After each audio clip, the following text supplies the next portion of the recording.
Always and never. Hey, everybody. Welcome to Anita's Wednesday Wisdom Highlights. Happy 4th of July. Hope you guys all have a wonderful Independence Day. But I want to talk today about those two words, always and never. How often do you catch yourself saying those two words? You know, they're very powerful words. And I've heard it said you should never say either one, but that's not true. What we have to be careful of is what follows those two words. We want to make sure we're using them in a positive way. But how many times do we catch ourselves saying the negative? Like, I always forget people's names. I can never find my keys. I'm always late. I can never be on time. I'm never good at anything. I can't get anything right. I can never catch a break. I can never stick to a diet.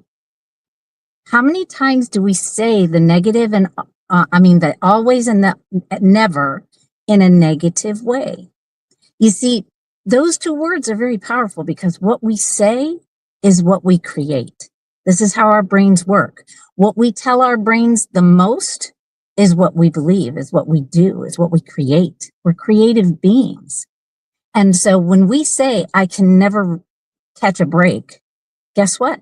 We're never going to catch a break because we're going to make it happen. We're going to create it.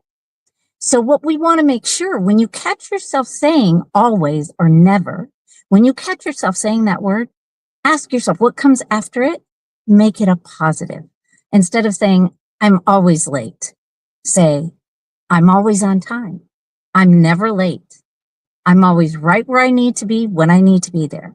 Now, let me just tell you, at first your brain is going to argue with you. It's going to say, no, you're not. You're always late. So it's going to argue with you when you try to make this change. But here's the key.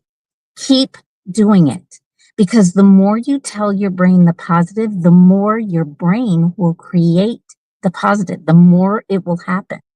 And before you know it, you're going to start being on time. You're going to start being able to stick with your diet. You're going to be able to start finding your keys. You're going to be able to reach those goals and those dreams that you've always wanted. Because when we say always and never, it needs to be followed with something positive. Okay? That's your challenge for this next month or so. Catch yourself saying always and never, change it to a positive. That's it for today. Thanks for watching. Please drop an emoji or a comment or something, and happy 4th of July. Love you guys.